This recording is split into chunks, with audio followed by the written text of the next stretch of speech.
سلام بینندگان گرامی، امروز پنجشنبه 18 مارت است و من عبدالله اشرف هستم در خدمتتان. ساعت به وقت دوشنبه 14 و در پراگ 10 است. در این نشر سرخطی رویدادها درباره اعلان موقع تاجیکستان درباره واکسینه استرازنیکا، بازدید کارشناسان روسپاتربنادزور از آزمایشگاه کووید در تاجیکستان و شکایت مهاجران تاجیک در نوسیبیرسک از پرداخت نشدن پول کار و موضوعهای دیگر گزارش خواهیم داد. مذاکرات هیئت‌های دولتی تاجیکستان و قرقیزستان بر سر تشخیص و علامتگذاری قسمت‌های معین نشده مرز دو کشور در شهر گلستان تاجیکستان قیراقم سابق دایر شد. دفتر مطبوعات وزارت کارهای خارجی در یک اظهارات کوتاه اطلاع داد که رهبری هیئت‌های دولتی تقسیم و علامتگذاری مرز را سیمومین یتیموف، رئیس کمیته دولتی امنیتی ملی و قمچیبک توشیف، رهبری کمیته امنیتی قرقیزستان رهبری کردند. مذاکرات جانب‌ها روز 16 و 17 مارت برگزار شده است. وزارت نوشته است جانب‌ها در مورد معین کردن مرز دو کشور تبادل نظر کردند و مذاکرات در فضای دوستانه برگزار شد. این مذاکرات پشت درهای بسته دایر گشت و وزارت کارهای خارجی نیز درباره نتیجه‌های مذاکرات معلومات نداده است. در همین حال رسانه‌ها در تاجیکستان از جمله خبرگزاری آزیا پلوس تخمین زده است احتمال مذاکرات ادامه می‌یابد. مذاکرات تاجیکستان و قرقیزستان در حالی است که به نظر می رسد رئیس جمهوری تازه انتخاب این کشور صادر جباروف در حل مسئله های بحث‌های مرزی با همسایه کشورها قاطع‌تر عمل می کند. او اخیراً برای حل بحث‌های مرزی به تاشکند سفر کرده بود و گفته است در فرصت‌های نزدیک به تاجیکستان خواهد رفت.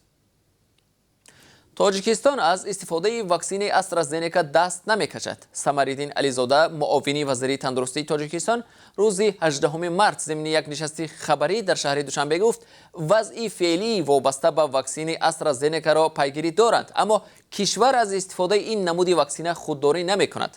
معاون وزیر گفت تا حال سنه آغاز امکانی دقیق نیست، اما تاجیکستان به زودی با استفاده واکسن استرازنیکا ضد کووید 19 آغاز می‌کند.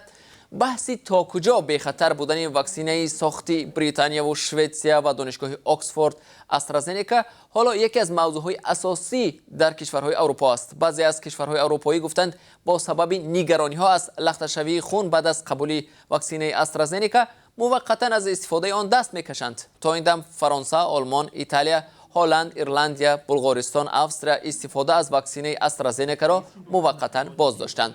از کشورهای آسیا اندونزیا گفته است منتظر بررسی نتیجه های سنجش نوی سازمان جهانی تندرستی خواهد ماند، اما سازمان جهانی تندرستی از کشورهای جهان خواسته است استفاده واکسن استرازنیکا را قطع نکنند، چون به گفته مسئولان این سازمان هیچ دلیل درباره ارتباط مستقیمی میان واکسن استرازنیکا و لخته‌شوی خون وجود ندارد. مقامات تندرستی بریتانیا نیز روز گذشته اعلام کردند که واکسن استرازنیکا بی خطر است و نگرانی‌ها از آن اساس ندارد.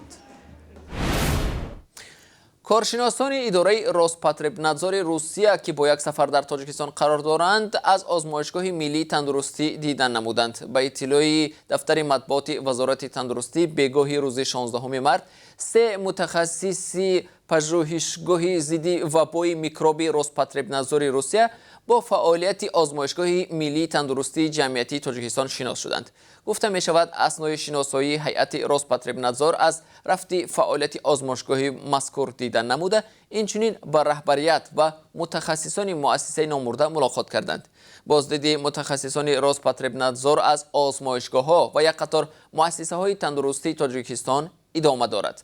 مقامات در تاجیکستان انتظارند که پس از آنکه کارشناسان روس وضع بهداشتی و یا اپیدمیولوژی تاجیکستان را ارزیابی می‌کنند، روسیه در مسئله گشودن مرزها و از سر گرفتن پروازهای معمولی هواپیماها میان دو کشور تصمیم می‌گیرد. سالانه از تاجیکستان صدها هزار نفر برای کار به روسیه می‌روند و در ماندن مردم زیاد در کشور سبب افزودن بیکاری و کم شدن درآمد عائله‌ها در تاجیکستان شده است.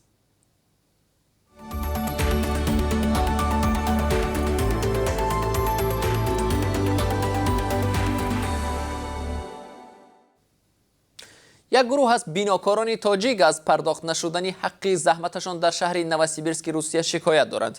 پایگاه بام.com در تکیه به گزارش تلویزیونی محلی نوشته است 22 مردکار از تاجیکستان که در ساختمان مجموعه استقامتی در شهر نوسیبیرسک روسیه کار می‌کردند اینک نیم سال باز نمی‌توانند 2,200,000 روبل پول معاش خود را از کارفرمایان بگیرند.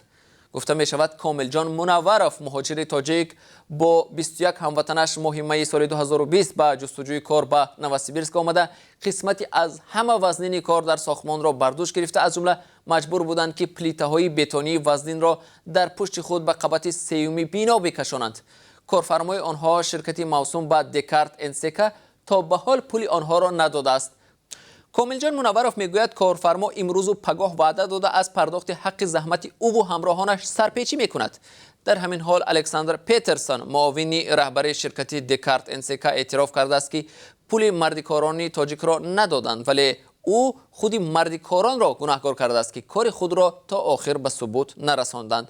پرداخت نشدن حق زحمت مهاجران کاری تاجیک در روسیه زود رخ می‌دهد. کارفرمایان از آنکه که مهاجران حمایه حقوق خود عاجزند از نیروی کاری آنها سوء استفاده می‌کنند. سراج‌الدین محریدین وزیر کارهای خارجه تاجیکستان با دیوید هیل معاون کاتب دولتی ایالات متحده آمریکا صحبت کرده است. دفتر مطبوعاتی وزارت اطلاع داد که این گفتگو روز 17 مارت توسط تلفن صورت گرفت.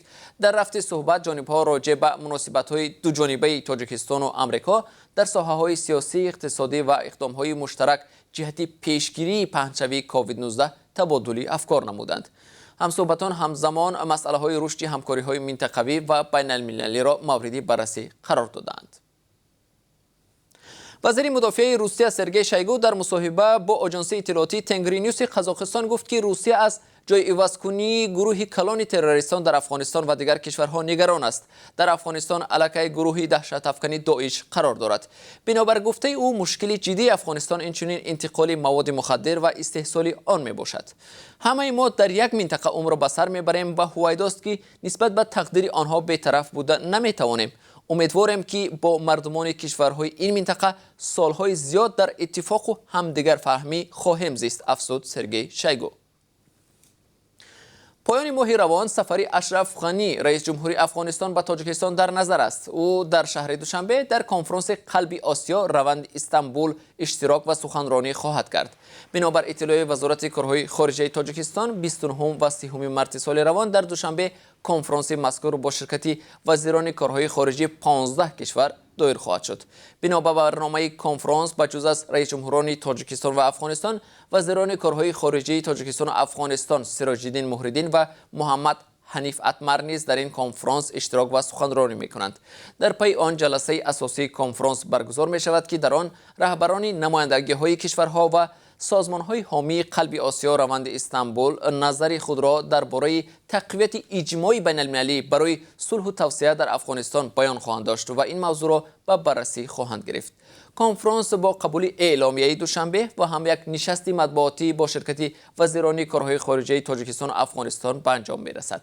قلب آسیا روند استانبول یک ابتکاری منطقوی بین افغانستان و ترکیه است که سال 2011 آغاز شده است. بیننده ارجمند، در پایان این نشر سرخطی رویدادها همچنان نظری داشتیم به قرب ارز خارجی در تاجیکستان.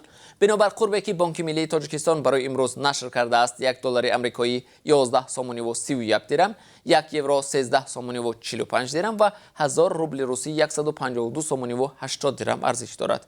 قرب خرید و فروش اسعار خارجی در بانک‌های تجارتی نظر به قرب رسمی از 1 تا 3 سومانی فرق می‌تواند کند. خبر و گزارش‌های دیگر را در برنامه اخبار آزادی تقدیم شما می‌کنیم که پس از 3 ساعت مستقیما در صحیفه آزادی ویدیو در یوتیوب و هم صحیفه رادیو آزادی در فیسبوک نشر می‌شود و ثبتش را هم می‌توانید آنجا ببینید.